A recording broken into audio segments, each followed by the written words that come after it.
Yeah, the Christian music guys. Make some noise for the Christian music guys.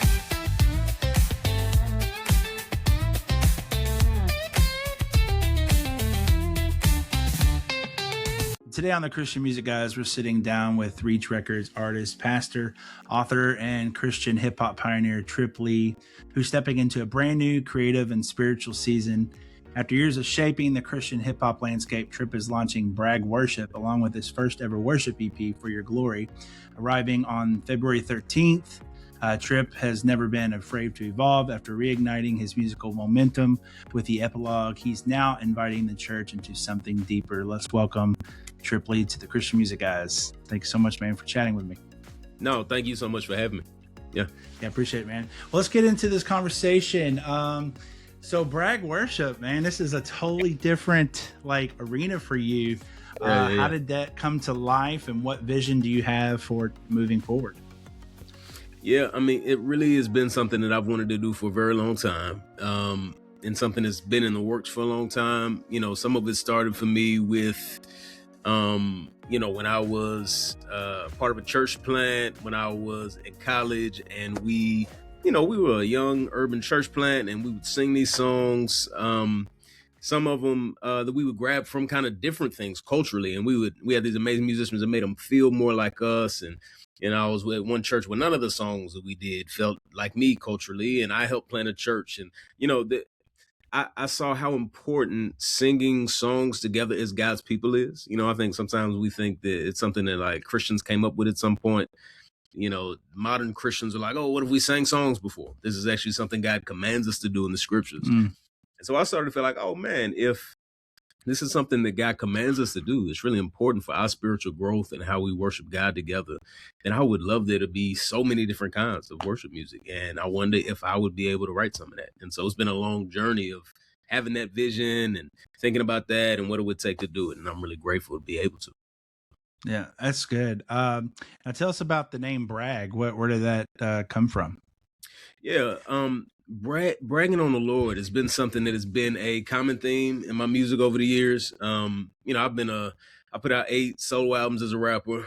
Hip hop is a very boastful art form. If it was a Olympics for bragging, rappers would get the gold medal each year. You know what I mean? Like, rappers are really good at that, and it's a very in-your-face art form. And so I always felt like, I want to be as straightforward in your face about the greatness of God as rappers tend to be about how great they are. And it's not just rap, but all of our culture, we are very boastful. I mean, we are kind of in a season where people feel like, oh, it's almost like the way you can get into any space or get credibility with people is to be really clear about how amazing you are, how many skills you have, what all of your achievements are. And I'm like, what if my music was centered around boasting in how amazing God is? Jeremiah 9, talks about, let not the wise man boast in his wisdom, or the strong man in his strength, but boast in the Lord. And so that's been a theme in all of my music over the years. And I thought, okay, if I'm going to do this music that is, that's built around singing to God together, I think that boasting in the Lord would be a good thing for it to have. I think some people are like, oh, you're doing a worship thing, so does that mean that you're rapping on the verses and then there's like worship song on the hook? I'm like, nope, that's not what we're doing. I'm writing songs for Christians to be able to sing together. I want churches to be able to sing these songs. I want small groups to be able to sing these songs and people to sing with their friends. These are songs that are meant for Christians to sing together. And I thought boasting in the Lord, making much of him, would be a good theme to build that around. Yeah. Now tell us about the EP a little more. You got 9 songs on there, and we'll talk about the collabs in a minute. But I really do like it. Tell us, are these songs that you've been writing for a while, or is this something that happened pretty quick? And one of my favorites is He Reigns. Love that one. I appreciate that. Thank you. Yeah. It's funny. It's so interesting because some of these songs I've written in the last year, but some of them I wrote a long time ago. And it was like an idea I had, and I had started them, didn't finish them. And so it is like to hear you say, oh, I like He Reigns. It's still like a new experience. Like, oh, there's some people who've gotten to hear some of these songs now and getting to live with them. It makes me grateful. I had this idea, it was something I wanted to do for a long time. I started working on it for the first time years ago and had written a bunch of songs. And some of them I wrote more close to the end. So they're kind of all from different seasons. And, it kind of makes it special in its own way because the Lord was teaching me something in each of those seasons differently. But one of the things that happened within the last year or so is me reaching out to some of these artists that I really wanted to work with and asking if they'd be willing to collaborate with me on these songs. So like He Reigns, that's Jonathan Traylor, who's an amazing worship artist and someone I've known for a few years, loves the Lord. And I think just felt perfect. The artists that I worked with, because these songs don't all sound like typical, what people think of as typical worship music.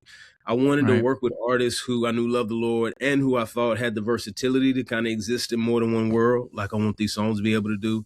Or same thing with Naomi Raines, who's one of my favorite worship artists. And we wrote a couple songs together. Yes, she can. She can. And Madison Ward, and Leah Smith. I wanted to work with artists who I was a fan of, who I knew loved the Lord, and who I thought could, help me pull off this kind of unique sound. So I feel very grateful that they were willing to, and same thing with Doe. I feel very grateful that all of these artists were willing to work with me on this project. And I think the stuff that we made is pretty cool. I like the music. I feel like it helps me to love the Lord more, and I hope that the Lord uses it to do the same for other people. Yeah. And so now this is something different from what you normally do. Was there any kind of hesitation releasing this project? It's what's officially not released yet, but are you kind of like nervous? Like, are people going to be like, what are you doing? Or you just Now, like, Jake, whatever, I don't care. You want me to give you a good answer or an honest answer? Give me the honest answer. No, I don't think nervous is the word, but it's a little nerve-wracking. It's such a unique kind of project for me. People, the people who've been supporters of me over the year have been impacted by the music. There's a certain kind of music they expect from me, and I think there's a lot of who I've been as an artist that they're hearing it. But it is a very different thing. I have over the years, I like trying new things. That keeps me interested creatively. I'm ambitious creatively. I didn't even produce my music for real until the last few years, where I started producing a lot too. And it really started for me wanting to write worship songs, honestly, because I felt like I need to learn to play a little bit. I couldn't just ask people to send me beats to write worship songs. I'm like, I need to be able to sit at the piano and write. I need to be able to, I'm trying to think of something unique. It's hard for me to tell them to send me that. So let me learn to play a little bit. Let me learn to write chord progressions a little bit. Let me lock in some different ways. And so there is a lot of it that's like, oh, I've been doing this thing that I already know that I'm really good at. And here's this kind of whole new area. So it does feel very vulnerable.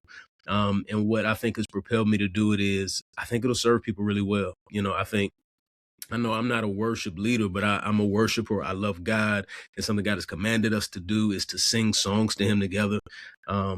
And I want there to be more of those songs in the world. And so I'm like, Lord, if you would let me write something that would bless people, that would help Christians be able to worship you together. And that would even show people who don't know you how good you are, then I'm gonna take a swing and pray the Lord will use it. Now, do you have a personal favorite on the EP? That's a difficult question. That's hard because, well, one of the reasons it's hard because the songs on this EP are not the only songs that I've written or even recorded and everything. And the other part is, one of the ways that sometimes I can kind of decide what my favorite songs are sometimes is the impact they have in the world. And there's some that already are my favorites and then they have the impact. As an artist, any artist will tell you, you never know which songs are going to connect the most. You can have an idea. Sometimes you know, sometimes you don't. So like I have a song called Sweet Victory that was on my album Rise. And it has its own kind of unique connection to the worship stuff, because that song has a kind of a worship outro that people have always loved. That, as I would do that song night after night and just see people singing that song, hands raised, I'm like, man, I want to write more songs to do this. But that song, people say, hey, I was going to take my own life and this song helped me not do that. Or I had this chronic illness. I have a chronic illness. And so people are like, man, hearing you talk about that experience helped me to have hope in the midst of that. Or my mom was sick, and while she was in the hospital, she was listening to this.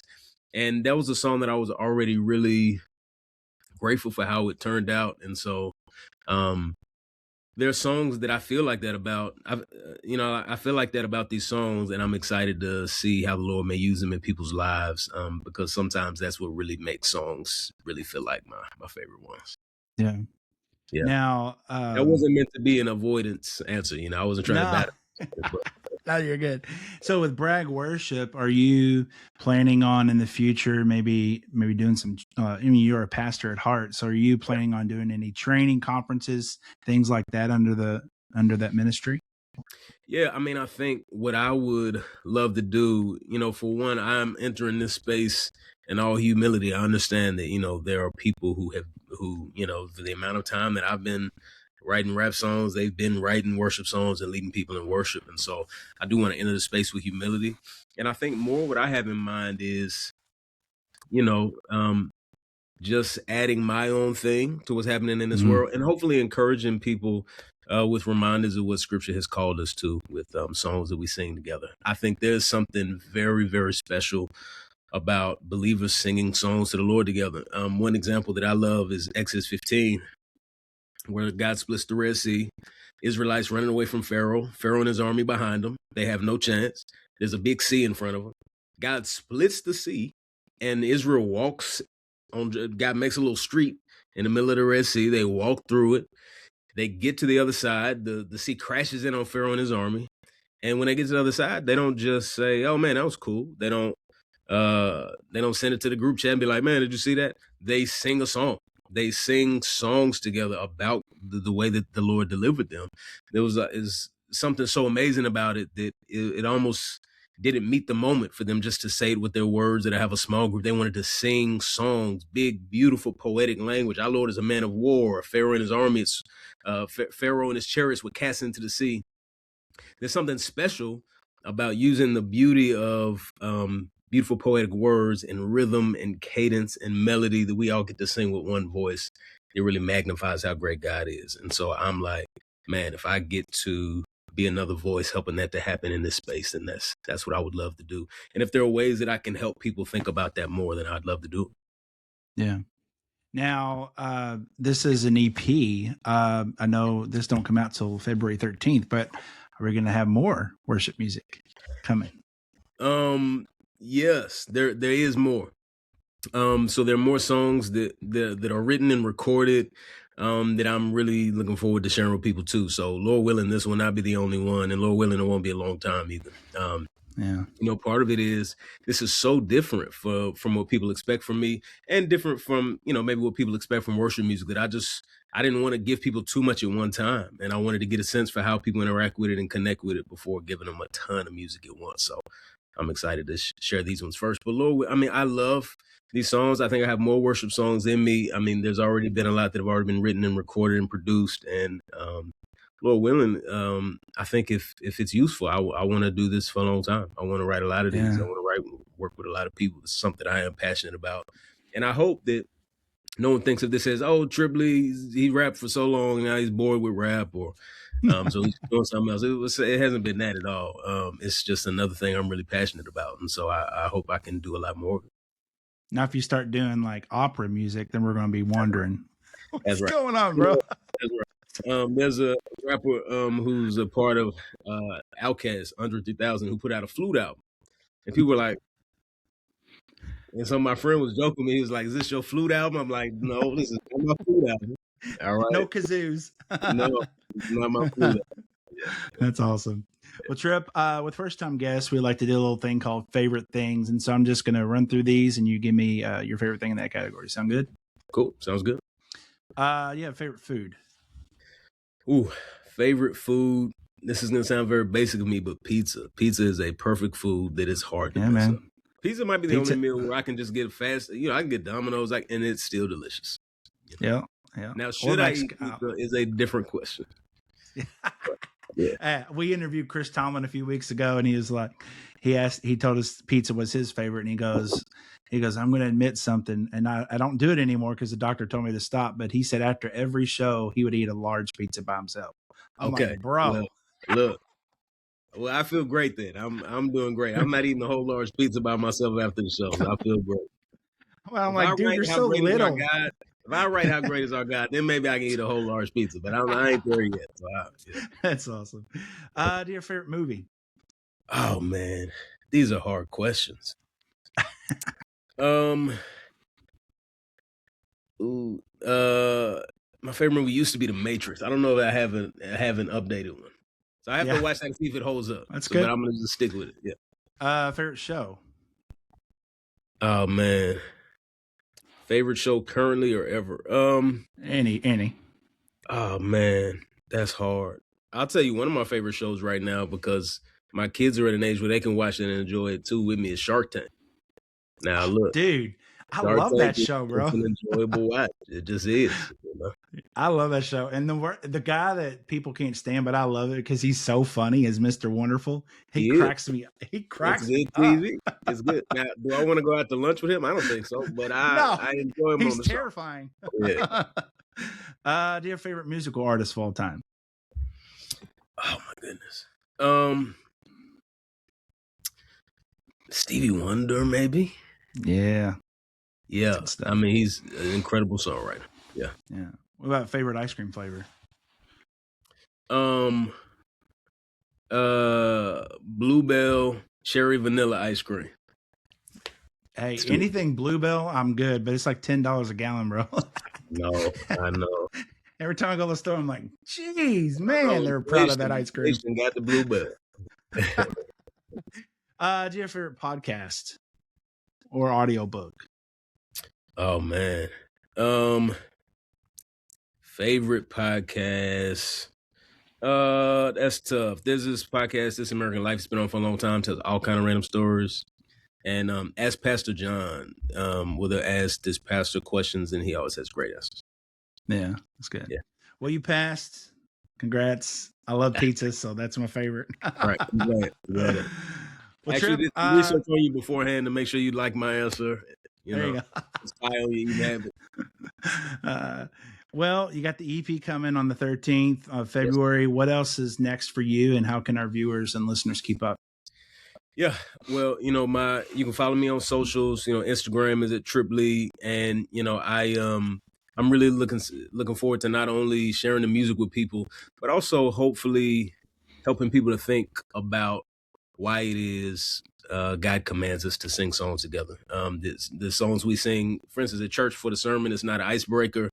It's not like fluffy stuff before the real stuff. This is part of how God is making you more like him, part of how God is calling you him, part of how you encourage other people in the church too. And so I'll be talking lots about that in the next few months. Yeah, and Lord willing, more worship music on the way too. Yeah, good. Well, to wrap up, I'd like to see if you'd be willing to share something that God has been doing in your life recently that would help build our viewers and listeners' faith. Sure.